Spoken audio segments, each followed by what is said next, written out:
Thank you very much, Dr. Larson, for those nice words. In fact, the work that I'm going to present to you is a collective work by the persons whose names can be seen on the screen. In fact, this is a research that has been done and action being taken based on this to develop research practices in my university, which is University of California. Definitely, sometimes to understand certain things, you should know certain elements of the background of higher education of Sri Lanka, or the education in general, the educational policies. But I'm not going to mention all that due to time restriction, and I will definitely mention something when and if necessary while the presentation is going on. And you are free to ask any question either during the presentation or after the presentation to make a little change in this.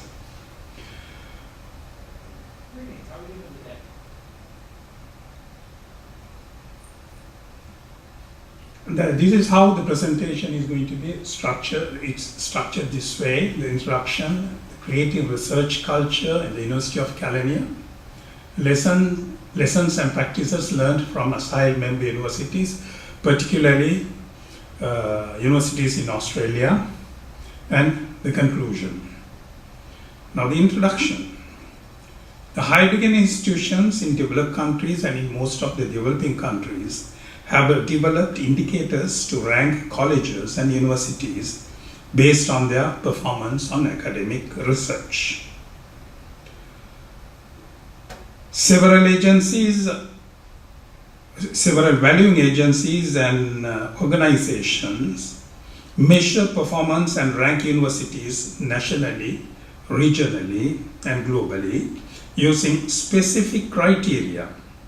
Out of several performance measurement areas, one of the main indicators used is research performance. Hence, all the universities around the world have given more attention towards enhancing their research culture, which can compete at national level and at international level. In Sri Lanka, research output has been identified in most of the corporate plans in Sri Lankan universities, including University Grant Commission, which is the apex body of the university system. So it has been identified as one of the key performance indicators to measure the university performance at national level and institutional level. However, Sri Lankan universities are still on the way to reach the international standards, and further improvement is needed in all aspects to reach international standards. One of major roles and responsibilities of universities in Sri Lanka is to search the best practices of enhancing the research activities within institutional setting. Learning by other country practices and sharing good practices is the most suitable way to identify areas to be improved. Creating quality research culture is important in this context, and finding out the best practices adopted by other countries can be used as lessons.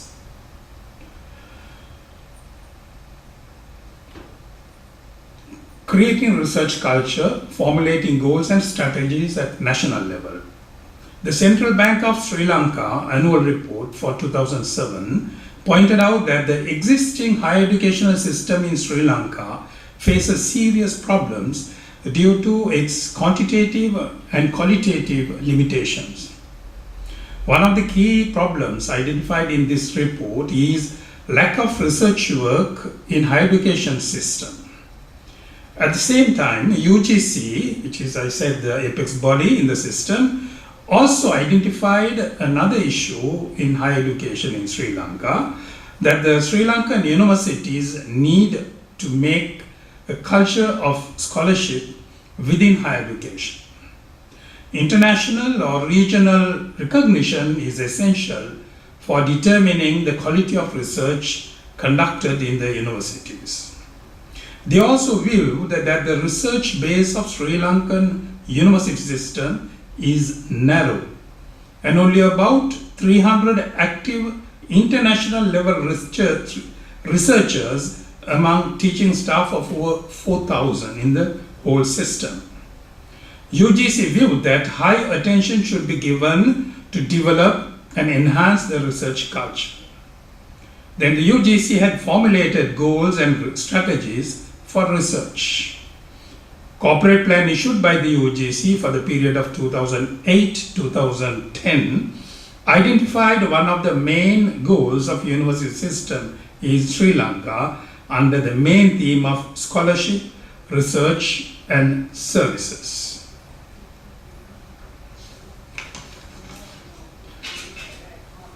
Creating research culture. I think I must have missed one.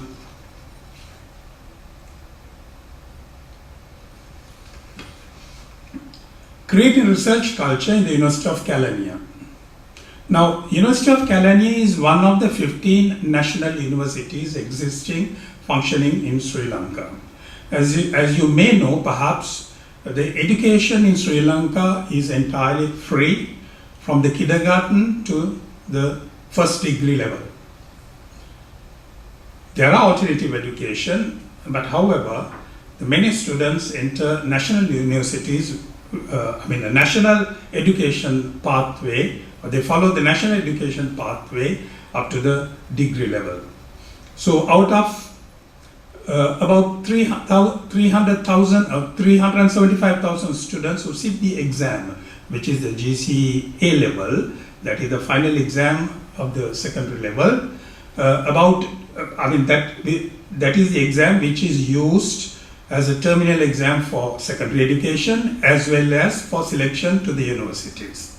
So out of the 375, about 135 students qualify to enter universities every year, but only 20,000 are taken into the national universities, and there are no private universities. Now this this table indicates the research output in the University of Kelaniya, as I said, which is one of the 15 national universities. So if you look at this table, you see the highest research papers are being published by the Faculty of Medicine, and the highest number of abstracts published by the Faculty of Humanities in the second row. What are the strengths, weaknesses, opportunities and threats? Having done a SWOT analysis, the strengths prevailing are the following. Some of the members of the academic staff are highly recognized both locally and internationally, though are very few, mainly due to their high quality research and their achievements. This also can be considered as a strength that has positive implications for university education. The establishment of academic links with reputed international higher education and research institutes is also an important strength of the University of Kelaniya.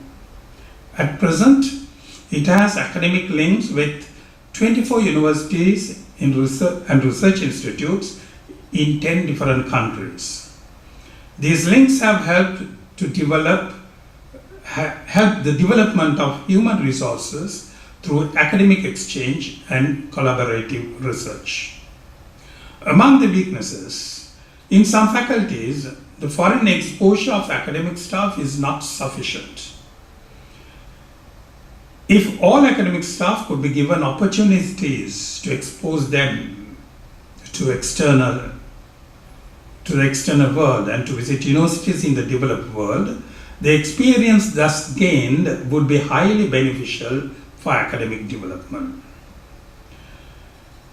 However, in spite of this exchange programs, the university has signed several international memoranda of understanding with foreign universities, as I mentioned above.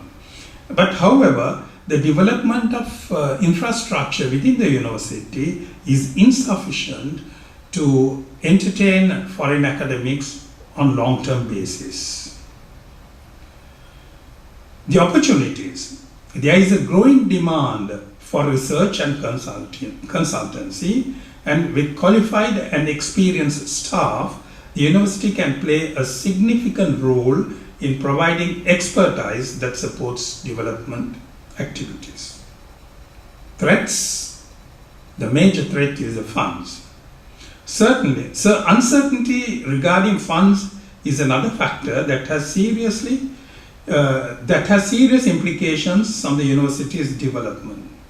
As I said, they are all national universities entirely depending on government funds. The universities are not allowed to collect tuition fee from students.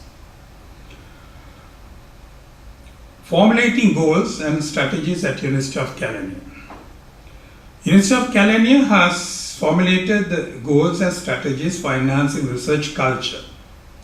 The university has set 5 goals in order to achieve the university vision and mission, and one goal can be identified as follows: create a research culture of global standing across a wide range of disciplines that augments the university's intellectual capital in favor of economic, environmental, and social well-being. And the objectives are given here on the slide. I'm not going to read all of them. Objectives like to develop the university's research profile, including focus on outstanding research, recognize and reward academic and staff engaged in outstanding research of international standing, attract and retain high quality researchers and research students, facilitate collaborative research nationally and internationally in areas which are of mutual interest, make universities' research finding available to the wider community. And then follows the strategies, as you can see on the screen. And the key performance indicators: total number of publications each year, either in form of books, research papers, or abstracts, number of research grants secured by the academic staff, number of staff who are rewarded for their research work, number of research conferences conducted by the university per year. Now, lessons learned. We have considered how the university, some of the ASAIHL member universities in Australia functions their research activities, and as you can see on the screen, we have taken the example of these universities. There's 7 universities in Australia, and web-based information revealed that practices used for creating and enhancing quality research culture in selected universities shows similarities, and most of the practices can be used in Sri Lankan context. However, at the same time, they are using different methods to enhance their research culture within institutional setting. Their research strengths and quality research culture are the foundation of their international reputation. This study observed practices from selected universities in general after taking into consideration of requirements of Sri Lankan education context. Now, these are the aspects that I would like to develop. Vision, mission, and strategy formulation. Building research institution to address the research needs of the country. Support to develop research skills and pursue collaboration. Original contribution to knowledge and understanding. Recognize and reward outstanding research. Organizational structure to support knowledge transfer and commercialization. Then the research information sharing. The universities observed in the study are highly research intensive and sharing plenty of information through their university website related to research activities and practices. All the information related to research activities is placed in one place and linked within all related research activities at institutional level. This provides easy access and comparability within same institution and also to see the institutional research strengths. This can be one of the good practices that can be applied in Sri Lankan context. The web-based information provided in the University of Kelaniya, the website related to research activities are not at all satisfactory to identify the institutional research strengths and highlighted in research instructions. Establishment of research development centers, research education centers. Research performance universities are providing a variety of facilities for staff and students through research development centers or research education centers. Establishment of research development centers or research education centers at Kelaniya or at each faculty level will be helpful to develop academic staff and research students' research skills.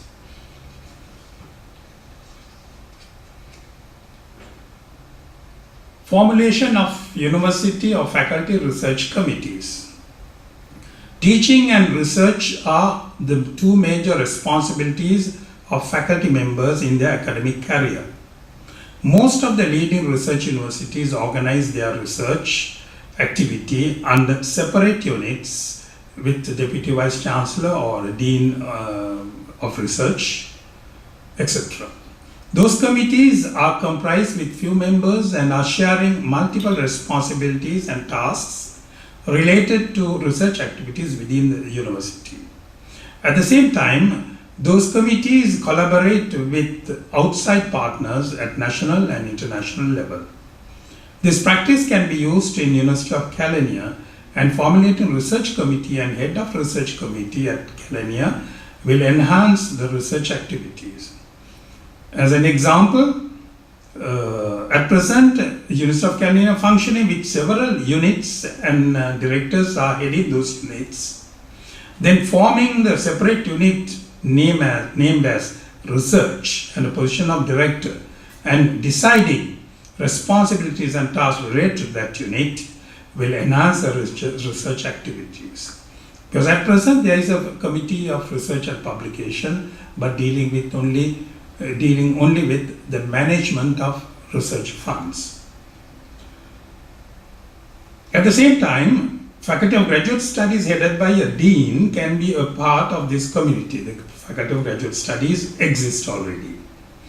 The Kelaniya should take initiative towards forming various committees at university and faculty level to administer the postgraduate research, publications, research proposals, funding proposals, degree awarding status, etc. And this is the structure proposed, which is new. The director research, faculty coordinators, faculty research committees. Those are the three units which will be integrated into the present structure of the university.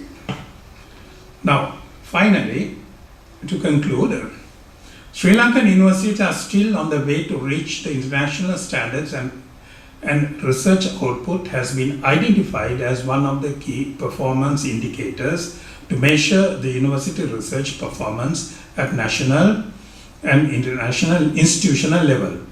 However, Sri Lankan universities have taken initiative to enhance their research performance at present, because up to now, though the research activities have been going on to a certain extent, more focus was on teaching.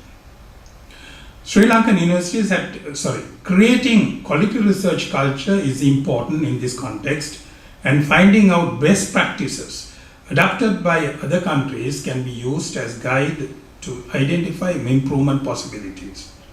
Practices and lessons learned from the research-led universities reveal that Sri Lankan universities are at the correct track towards high performing on research at national and international level. This evidence from the review of goals and strategies formulated at national and university level and presented through their corporate plans. The study recommends a few of new practices which can be applied at institution level. Further, University of Kenya should strengthen the strategic implementation, proper mechanism to implement the activities proposed in the Kalenia corporate plan, and finding out best way of performance evaluation in order to enhance quality research culture and achieve specific research goals formulated. As I said, though the certain number of activities prevail within the universities, I would say to a certain extent, and some of them, though very few, are of a very high standard, internationally recognized and published also in international recognized journals. Main focus is on teaching. It's due to the restrictions, many, I would say, restrictions imposed by the government policies. Now, of course, the government is in the process of changing policies. I said that there are no private sector institutions, higher educational institutions, but as the government has changed its policies, now in the process of formulating rules and regulations to establish private sector higher educational institutions and inviting investors to establish such institutions. So instead of spending your time on day-to-day matters of universities, now they are given the right to develop on their own as universities, where the research component would be fully focused by all universities. So we are in a way far away behind compared to even the regional sector, but however we are confident that very soon we could be on par with even universities of having good recognition for their research and other academic activities. Thank you. That's all what I wanted to mention here very briefly.